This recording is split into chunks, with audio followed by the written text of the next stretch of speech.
Does anyone think we have missed any class by chance? No, sir, I think all of them are there.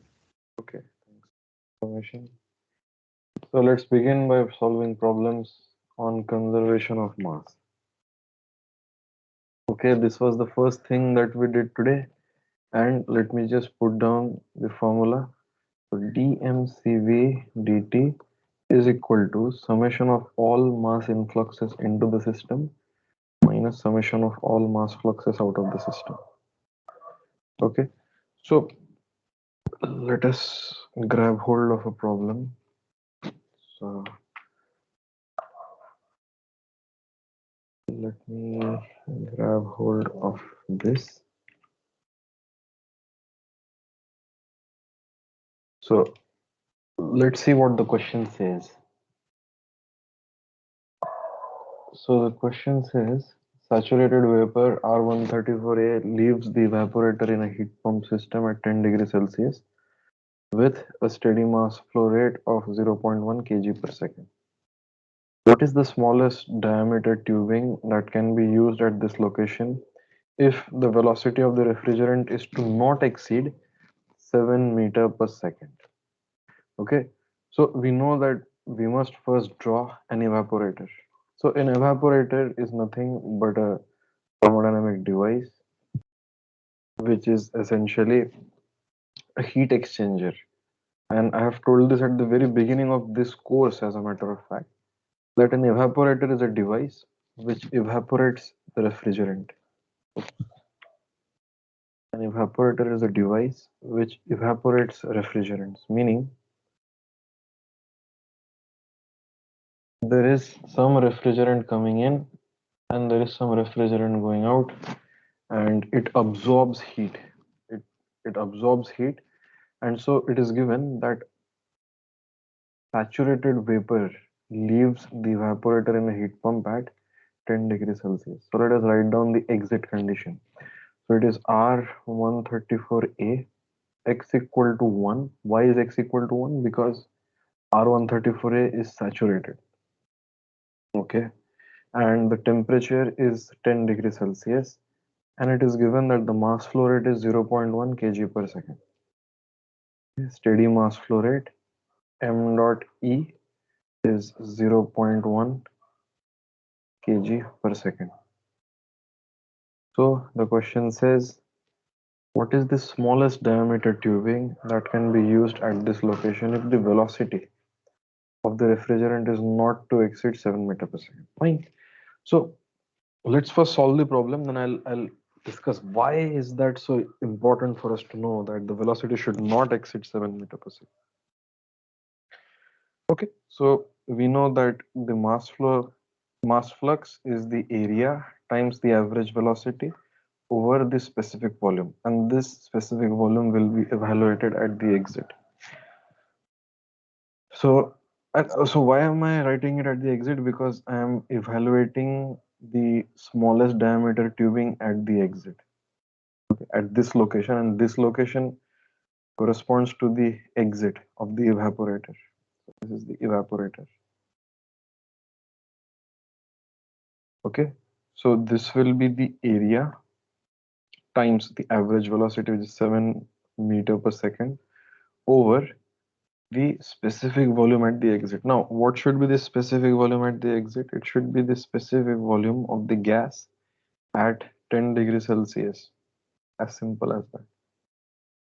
Okay, so the mass flux is given as 0.1. So using this, we have AE is equal to 0.1 times VE over 7, and AE is pi d square by 4, which implies the smallest diameter will be 0.4 VE over 7 pi in the square root of this. Now, what I'm going to do is share my entire screen first, go over to EES, and just let me remind you guys, just because I'm doing it in EES doesn't mean you have to do it in EES. It means I'm just saving time so that we can cover more problems. It is, the logic is as straightforward as that. But it does give you a very convenient means of solving problems. So let us just fetch. So VE is equal to volume of R134A, T equal to 10, X equal to 1, and D is equal to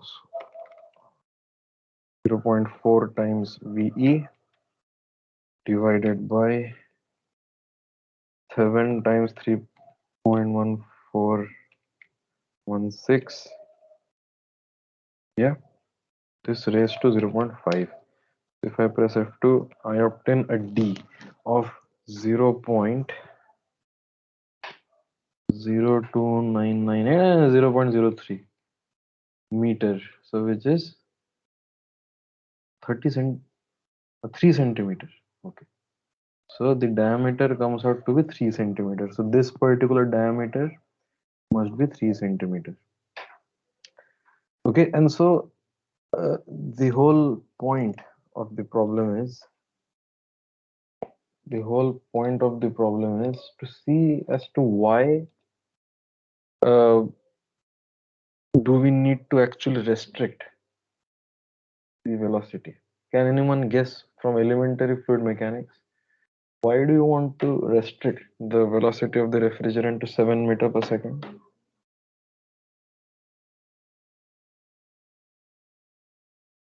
Anyone? So to not lose the stability, is what I said. Not lose? The steady nature. Otherwise, it will. Well, not really. The correct answer is the higher the velocity, the more prone you are to losing energy by means of various kinds of eddies and dissipation. So you want to really keep the velocity to a very nominal value. It should not be too less, it should not be too high. Okay. So that diameter is indeed 30 mm as given in the book as well. Let's move on. The problems in mass conservation are as simple as that. There's nothing overly complicated about mass conservation. Okay, so let's do yet another problem on mass conservation, so that you will see that even when there are multiple inlets or multiple outlets, you know what exactly to do. So the question says, everyone just read the question, that steam at 3 megapascal 400 degrees Celsius enters a turbine with a volumetric flow rate of 5 meter cube per second. Okay, fine. Extraction of 15% of the inlet mass flow rate exits at 600 degrees Celsius, 600 kilopascal, 200 degrees Celsius. The rest exits the turbine at 20 kilopascal and with a quality of 90% at a velocity of 20 meter per second. Determine the volume flow rate of the extraction flow and the diameter of the final exit pipe. Okay, let's draw the turbine first.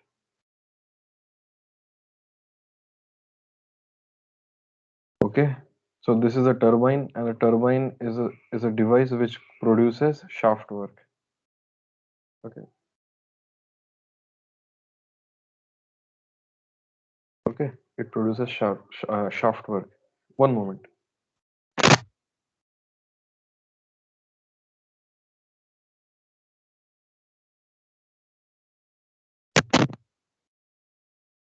Steam at 3 megapascal 400 degrees Celsius enters the turbine. Okay, you show that steam enters the section of the, I mean, this is customary. You show that it enters the turbine at the narrow area and then it leaves the turbine at the broader area. 3 megapascal 400 degrees Celsius. So let us call this station as 1. It's just to locate the point. Okay. Another thing is given, it's 5 meter cube per second.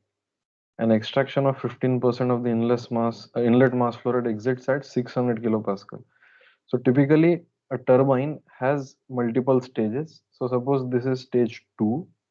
This is this is point 2, where the mass exits at 600 kilopascal 200 degrees Celsius, and the mass flux is over here. So m dot 2 will be 0.15 m dot 1.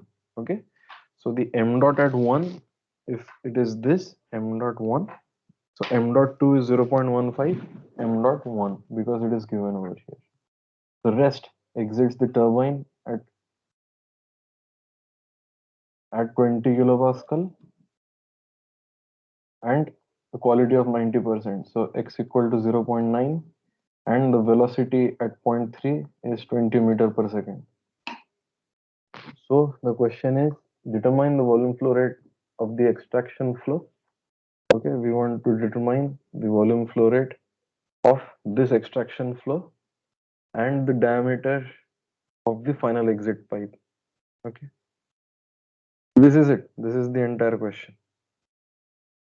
It's as simple as that. So let us strategize. How would you go about doing the problem? Okay, so first of all, you want to know the volume flow rate of the extraction.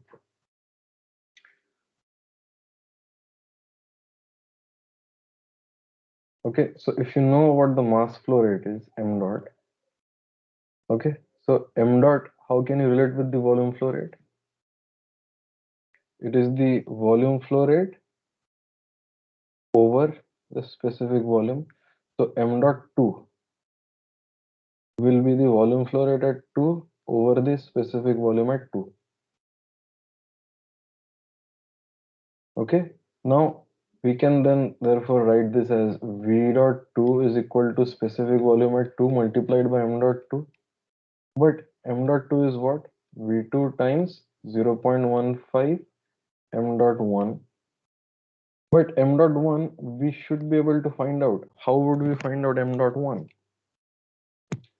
We can find out finding m dot 1. So m dot 1 is equal to v dot 1 over specific volume at 1. Do we know the specific volume at 1? Yes, we do, because it is given 3 megapascal, 400 degrees Celsius. Okay, so this is to be evaluated at 3 megapascal, 400 degrees Celsius, and v dot 1 is given as 5 meter cube per second. So I would have figured out what m dot 1 would be. I can substitute over here, and given 600 kilopascal, 200 degrees Celsius, I should be in a position to determine what V2 should be. This is at 600 kilopascal, 200 degrees Celsius, and therefore I would easily find out what the volumetric flow rate of the extraction flow is. Now the next question is, what is the diameter of the final exit pipe? Fine, even that is very trivial. So we know that if 0.15 m1 is coming out through the extraction point, which is at 2, how much mass will come out through 0.3?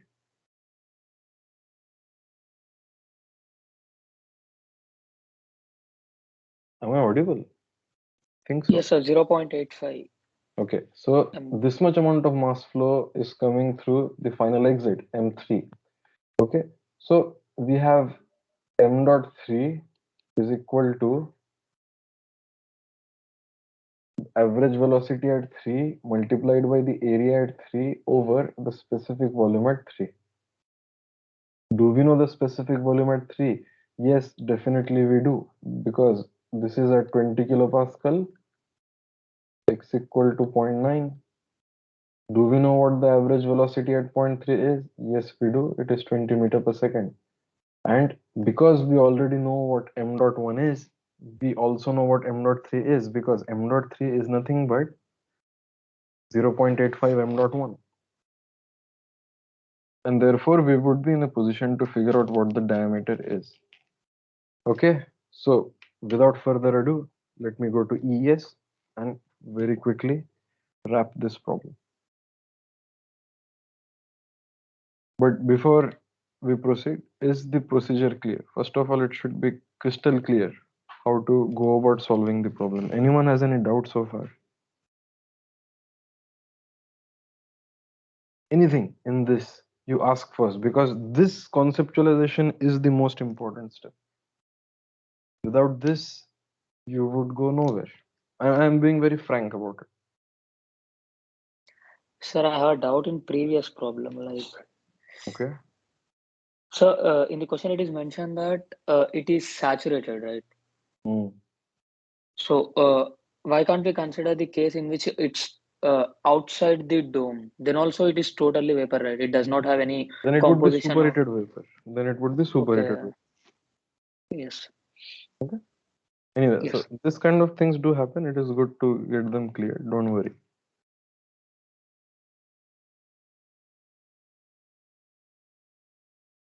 I'm just marking them because it is easier for me to spot them, nothing else. Okay, so how would I do it in ES? Let me go over here. See, conceptualization is everything. You can do it using tables, plots, chairs, sliders, anything. It's important for you to first understand the strategy, then you will easily be able to solve the problem. So first things first, find out m dot 1, md1. M dot 1 is equal to vd1 over v1, where vd1 is 5 and v1 is volume, steam, T equal to 400, P equal to 3000. Okay, so let me run this. So m dot 1 is 50.31 kg per second. Okay, it's 50.31 kg per second. Excellent. Have we made a mistake somewhere? No. So then we say m dot 2 is what? 0.15 times m dot 1. M dot 3 is 0.85 times m dot 1. Then we write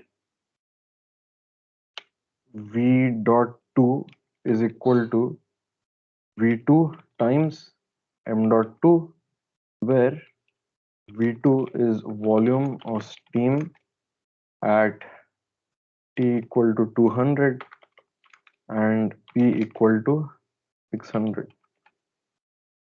And finally, let's run this and see if everything is fine. So m dot 2 is 7.574 kg per second.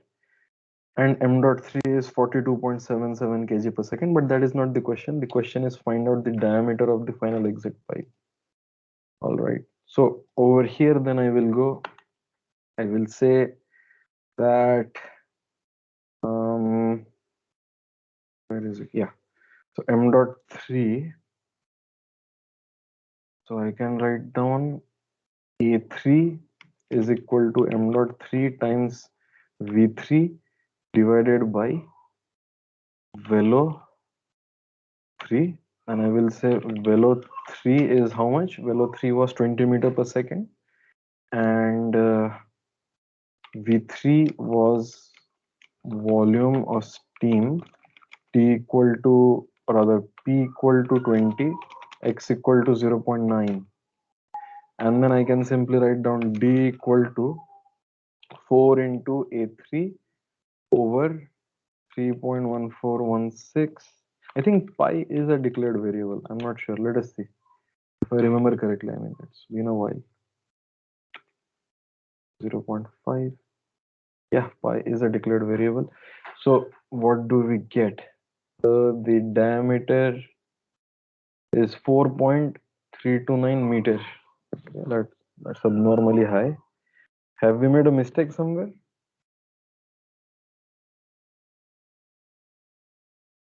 Have we made a mistake somewhere? Perhaps not. The flow rates are really high. The mass flow rates are really high. So it might be correct. Okay? So for turbines, it might be diameter high. No, it is. It's rather high. Okay? So this is how you would go ahead. So more importantly, this is how you would first conceptualize the problem. Okay?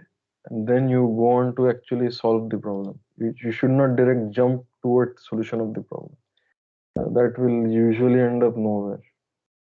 Yeah, so the book says the diameter is 4.33 meter. What did we get? We got 4.329. Not bad, I'd say. Not bad at all. Okay, so the final answer for this, so the diameter was 4.33 meter. And this is the correct answer. Okay, so I'd like to show you one small trick. Maybe it works, maybe it doesn't work. Let's see. I'll go to EES. There is something peculiar about this software. Like I wrote over here A3 is this, and then I took the square root blah blah blah to find out the So your EAS is not visible. Oh, it is not visible. My bad. Now? Yes, sir. Now Yes, it sir. is. Yeah, so I wrote A3 as this, and then I found out the diameter using pi d square by 4 is the area, right? But instead of this, what I could have done is, say I define d2 as another variable. So pi times d2 square divided by 4, if I write it down as this thing, should directly give me d2. It should directly give me d2. Okay, so ES is quite flexible in that aspect as well, you know. And by now you might have figured out the sequence of functions, the commands also does not matter. It's not like C programming. It actually takes in all the inputs, then compiles all the equations and solves them in one go. So for example, I can take this entire block, I can put it over here, and still it will give me the correct answer, no problem. It gives you that added benefit, but I do not want to confuse you. Don't do it this way. Do it the old way. Just fetch values using EES. Don't be confused. Once you start getting the hang of the software, you can do marvelous things. For example, you can use it for your BTech projects or MTech projects. Or maybe in life, you will use it to actually design a proper instrument. Who knows? Okay, so we've done two problems of mass flow, uh, conservation of mass. Let us do a problem of another simple flow device.